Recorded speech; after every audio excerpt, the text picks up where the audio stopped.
The point of the negotiation, which the Austrian minister defended with the most obstinacy, was the preservation of the German ecclesiastical states. It was his wish that the ecclesiastical electors and princes should obtain on the right bank the equivalent of what they had to abandon on the left. Austria felt that their suppression was a death stroke to her influence, and later on to her domination over Germany.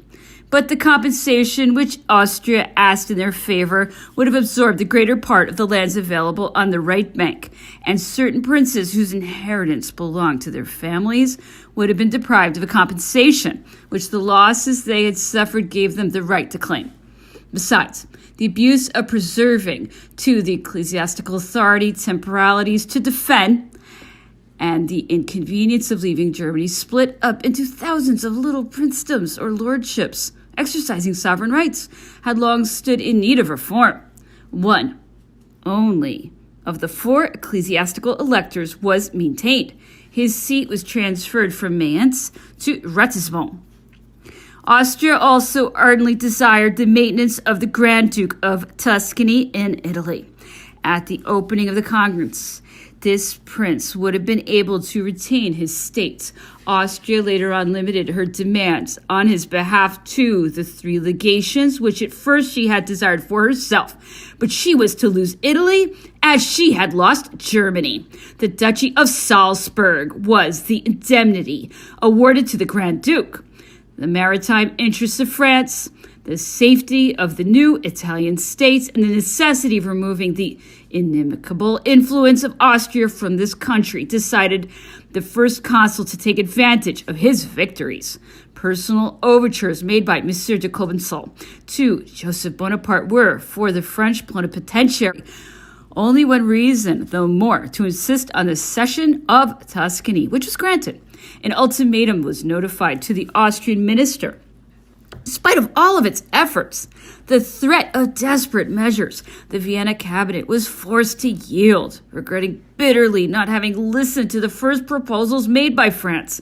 Peace was signed on the 9th of February, 1801. The Treaty of Luneville assured the possession of Belgium and Mantua to France and gave her as frontiers the Rhine and the line of the Adige. In Italy, it overthrew the Gothic edifice of the German Empire in suppressing the ecclesiastical sovereignties, in reducing to a small number of real sovereignties the crowd of helpless and defensive little feudal principalities. It finally established the basis of the Confederation of the Rhine. The course of the Luneville negotiations was marked by a notable occurrence. A suspension of arms had been concluded on the 16th of January between Generals Brune and Bellegarde, commanding the hostile armies in Italy. By this convention, the important fortified town of Mantua remained in the possession of Austria, blockaded only at a distance of 800 toises by the French troops. By a convention signed at Luneville 8 days later, Mantua, together with the forts of Peschiera, Sirmione, Ferrara, and Sona, and the castles of Verona and Legnano, were handed over to us. Our diplomacy might well be proud of having succeeded better than our armies. The skillful, firm, and unselfish conduct of Joseph Bonaparte seconded the genius and the power of the first consul. The tribunate accordingly expressed the wish that a testimonial of the nation's satisfaction should be offered to the French plenipotentiary. During the momentary interruption of the negotiations, there arrived at Luneville Moustache, the courier, bringing the news of the explosion of the infernal machine of the Rue Saint-Nicaise. The stupor into which the whole town was thrown by the news of this abominable outrage can easily be imagined. Count Cobenson made haste to come and express his horror to the French minister, and to congratulate him on the good fortune with which his brother had escaped so great a danger. The same sentiments were expressed by the civil and military authorities. The sons of councillors of state, Portalis, Simeon, Rodier, were attached to the French legation. The first two, after the fall of the imperial government, went over to the service of the government which succeeded to it. The third, faithful to the cause which he had embraced, after having honorably served the state in prefectorial offices, voluntarily retired.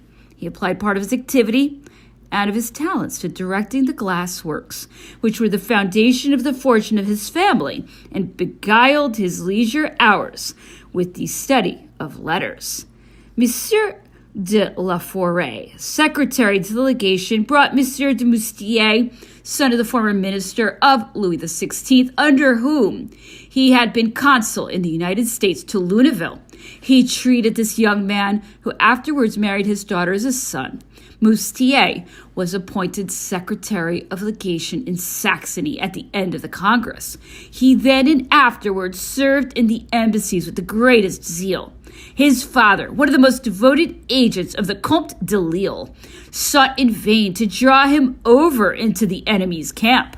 The restoration came, but then Moustier, whose fidelity had resisted a threat of disinheritance, did not resist his father, who returned high in credit with the new sovereign. It must be added, however, that he made use of his favor only in the service of old friends. He closed his career as a diplomat with the mission to the court of Spain, which he carried out in 1827. General Clark was sent to Lunéville as governor of the town and commander of the department. He celebrated the anniversary of the 18th Brumaire, the day in which the conference opened, with a splendid dinner, which was followed by a ball. During the course of the Congress, there was a dance at his house almost every week. The plenipotentiaries dined alternately at each other's houses. The local authorities and leading citizens were usually invited.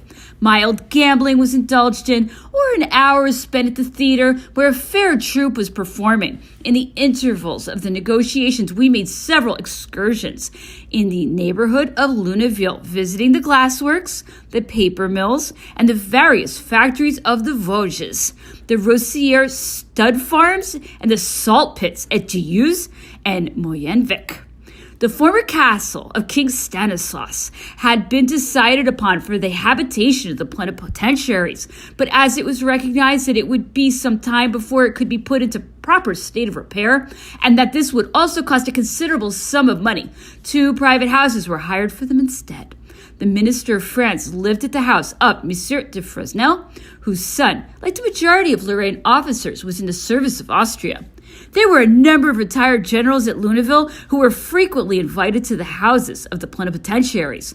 During our stay, there arrived in Lunéville a general who seemed to have been prompted to come by the desire to show off his gold embroideries.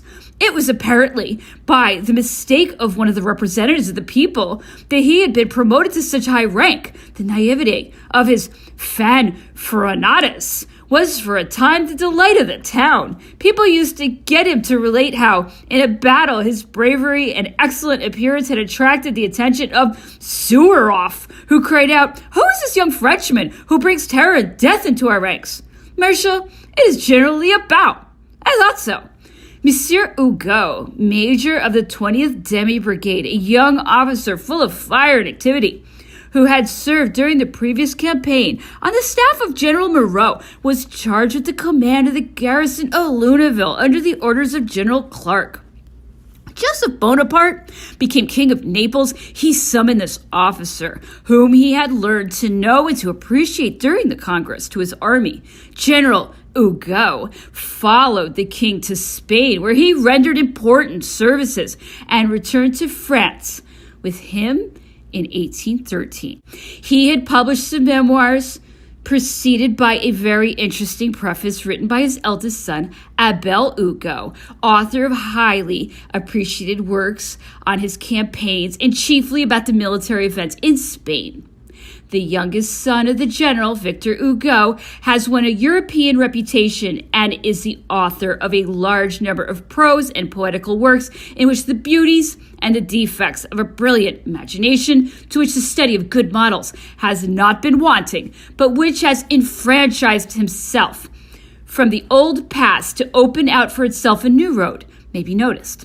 Brought up by a mother who was hostile to the principles of the revolution, Victor and his two brothers acquired from the education she gave them prejudices which soon yielded to their mature judgment. Since the death of his mother, Victor Hugo has returned to a more just appreciation of the genius of Napoleon.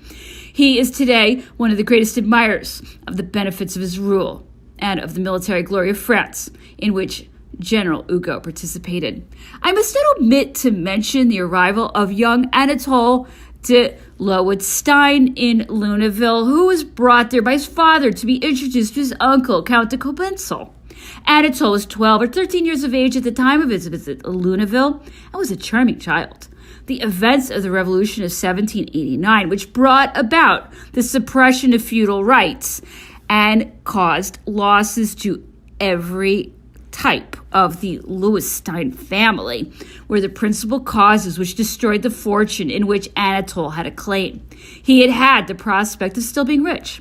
The Sillery estate had been intended for him by the first husband of his grandmother, Madame de Genlis. Monsieur Brulard de Sillery, who fell a victim under the Revolution, Count Louis de Cobenzl, had appeared to have an affection for his young nephew. He had proposed to his father to take the lad with him to Austria to finish his education, and that he should enter the military service. But the French instincts of the child, and the preference which he showed for the French uniform, so glorious by victory, discouraged the Austrian diplomat in his good intentions and easily absolved him from any further responsibility in his nephew's future. On leaving Paris to return to Vienna, Count Cobenzl made the most splendid promises to Anatole's father. The interest he professed remained, however, without fruit. Knowing my friendship both for the father and the son, he particularly recommended his young nephew to me, thinking that my position with the brother of the head of the government would give me opportunities of being useful to him. Lowenstein did not follow Monsieur de Cobenzl and remained with us. This child, to whom I attached myself, became dear and dear to me, a real brother. He entered the military school at Fontainebleau at an early age. On leaving the school, he entered a cavalry regiment where his bravery and brilliant qualities secured him rapid promotion. He was colonel at the age of 26 and commanded the 3rd Regiment of Chasseurs at the disastrous Battle of Waterloo. The fall of the empire interrupted the career which he was following with such success. All great and heroic ideas marked this ever-memorable epoch. What impression must the overthrow of so many hopes have produced on the ardent and generous mind of Lowenstein? To an era of grandeur and glory succeeded a return to Gothic ideals, and the reign of a prince strengthened by the misfortune of his family and the hatred of our institutions. The indignation and contempt of Lowenstein burst out in a scene concerted with his friends, Jacqueminot and Durand, who were both distinguished by a gay and original turn of mind. They went one after another to the Café Tortoni and met together there, dressed up in the grotesque costumes of those old caricatures of the ancient regime which they humorously styled voltigeurs of Louis XIV, obtuse minds which the great events which had occurred had been unable to lighten, and which, like Epimenides, seemed to have fallen asleep in 1788 only to wake in 1814. Anatole and his friends played so true a scene in this cafe that the effect it produced was immense. The sensation produced in Paris was such that the authorities thought fit to proceed against the principal culprit. Anatole took flight to Belgium, from which his family had sprung. He settled down in a country near Brussels and lived there faithful to his souvenirs until the time of the Revolution of July. He then returned to France and once more entered the army. He commanded for some years the department of the Seine-et-Oise with the rank of Major General and has since become Lieutenant General. After peace had been signed, the plenipotentiaries left Luneville to return to Paris. I remember that Simeon and myself wished to celebrate this great event by some scenes which were to be performed by the troupe of actors at Luneville. With this object in view, we shut ourselves up for the best part of the night, which followed on the signing of the peace. But Talia was rebellious to our wooings. We only brought forth a few couplets, for the larger part of which my brother Apollo was responsible. Count Cabencel and Joseph Bonaparte returned to Paris together. Conferences took place on the execution of the article of the treaty relative to the distribution of indemnities to the princes who had been ousted from their possessions on the left bank of the Rhine by the cession of these territories to France. Article 7 of the Treaty of Luneville had stipulated that the German Empire should compensate the hereditary princes who had been dispossessed on the left bank of the Rhine with grants of land in the center of its territories, according to arrangements to be ulteriorly determined. The first consul, satisfied with having secured to those of the secular princes who were in this situation a compensation in the hope of an increase in territory which would attach those interested to him, did not greatly hurry on the settlement of indemnities. This was delayed for more than a year by German dilatoriness and the pretensions of Austria. The French government decided not to give way and determined to profit by all the advantages which were secured to it by the Treaty of Luneville, took measure to baffle the intrigues and underhand practices which had for their object to keep France aloof from any participation in the distribution of the indemnities. The Russian cabinet was pressed to join France in urging on the settlement of this business. In consequence, Monsieur de Buller, Russian ambassador to Munich, and Monsieur de la Forêt, who had been appointed French ambassador to the same place, after the signature of the Treaty of Luneville, were sent to Ratisbonne to present to the Diet a general scheme of indemnification. After 7 months' discussion, the allotment and the definitive distribution of the indemnities were effected. The supremacy which France exercised in the new arrangements began to establish her influence in Germany. This affair was conducted by the first consul with a skill which the school of Monsieur de Talleyrand attributes largely to this minister, who without any doubt was a valuable agent in the execution of this great political idea. The cooperation of Russia in the operations at Ratisbonne conferred upon this power the role of witness alone, France having entire preponderance in the matter. Her high influence and exaggerated nature of the claims of the interested parties served her purpose marvelously. The distribution of the indemnities gave rise to a number of abuses. The claims of justice were but little heeded, and it is no exaggeration to say that the territories which were to be allotted were put up to auction, but the timid complaints which arose were soon silenced and hushed up. The princes who had profited by the abuses committed made no boast of the fact, whilst those who had been wronged did not dare to raise their voices to reach the ear of the first consul. He, however, had suspicions as to the real state of affairs, suspicions which were not confirmed until many years later. The French ambassador at one of the secondary German courts was at last able to procure a list of the extortions committed, and with the names of their authors. Napoleon sent this list to Count Moulin, Minister of the Public Treasury, with orders to have all sums unduly received paid over to the sinking fund.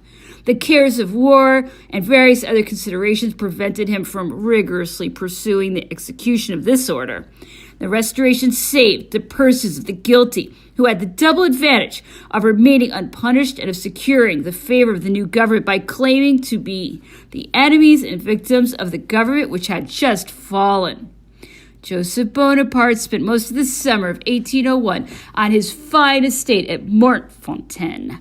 All that, in more than one way, was most distinguished in Paris was assembled there. Madame Bacciochi, Elisa, Leclerc, and Murat, sisters of the first consul, Lucien Bonaparte, Count Cobenzl, who took up his abode there for the best part of the summer, the poet Castille, author of the poem Les Animaux Parlants, the talking animals, and of so many clever productions, naif and witty, and the most independent of men, Madame de Stael, who was then protecting Chateaubriand, and who charmed the evenings with readings of Atala and René aloud. Stanislas Girardin, proprietor of the estate of Hermonville, whose death in 1827 was mourned by all men of heart, and by the friends of enlightened liberty. Monsieur Millot, distinguished by the variety of his accomplishments and by his administrative talents. Roederer, journalist, writer, and witty conversationalist. These last three, the constant and devoted friends of Joseph Bonaparte. Brinon de Saint-Jean-Angély, whose wonderful ability and clear-headedness rendered him capable of anything.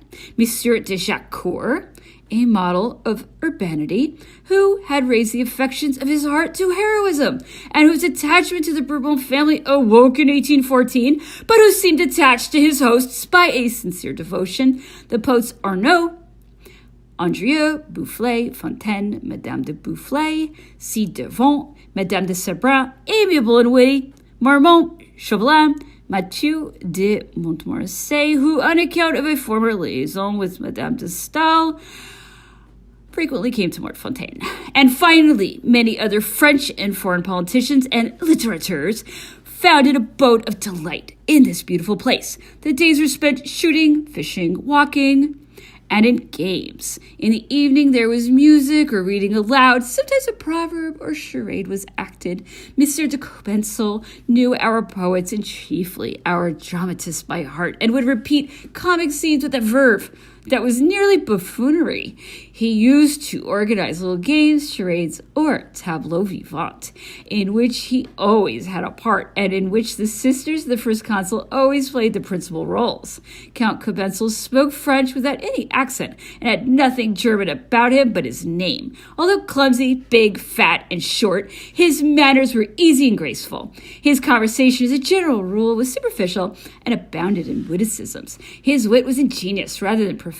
He affected a vivacity and an evenness of temper which was sometimes modified by a sudden preoccupation. Sometimes in the midst of some gay anecdote, such as he delighted in telling, his features would become set, a grave expression would take the place of a smile, and his wandering eyes became fixed like a machine of which the movement ceased suddenly without apparent cause.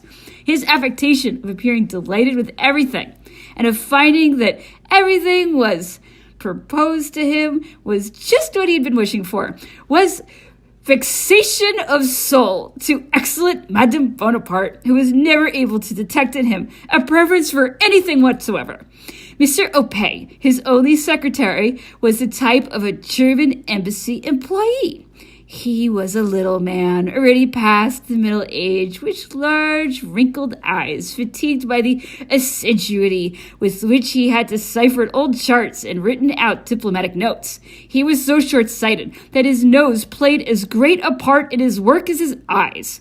A minute observer of forms, he delighted in parading his knowledge of the little particularities of his profession, the high importance of which he never tired of proclaiming, insisting at that time on his long experience. He had lived for many years in Paris as attaché to the embassy of Count de Mercy d'Argenteau. He was a very good man and devoted to Count Cobenzl, who in return treated him with much affection. Madame de Stael, twirling in her fingers a flower or a spray of heather, would carry on with our wits a conversation which was now humorous, now serious, but which at all times was lighted up with flashes of wit. Joseph Bonaparte was kind enough to ask my old friend Palissot to Montfontaine. I brought him there for some days.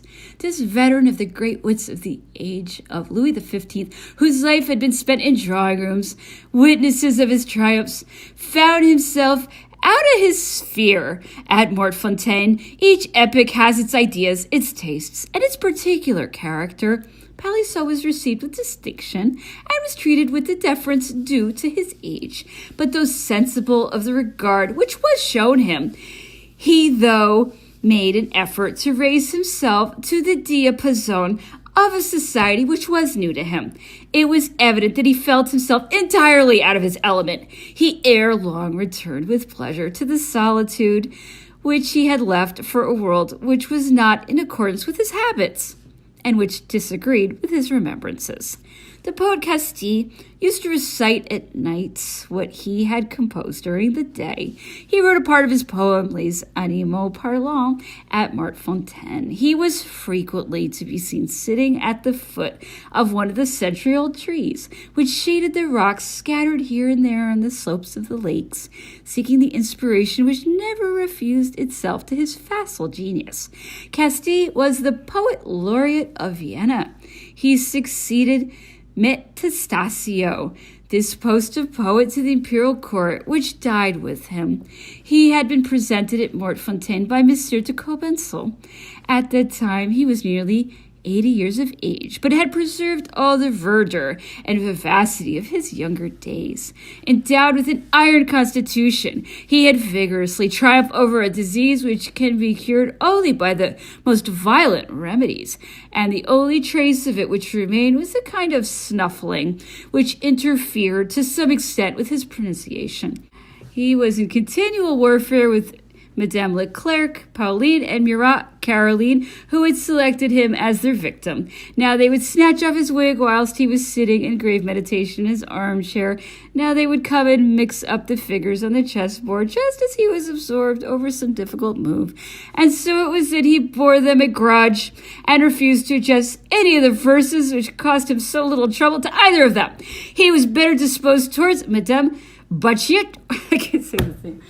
Bacciochi, Elisa, and made a madrigal on her name, which was found one morning fastened to the mirror on the mantelpiece of the drawing room. This madrigal played on the words Baccio and Ochi, and was in honor of Madame Lisa's eyes, which were very beautiful. The good and witty Andrea, author of charming comedies and poems which Voltaire would not have disavowed, was one of the habitués of Montfontaine. He had abandoned literature for Parliament, but had returned to it after the suppression of the tribunate. He was anxious to translate Castille's Animaux Parlants into verse, but never carried out his plan. He satisfied himself with translating one of his poet's stories, a story called La Boule d'Alexandre VI.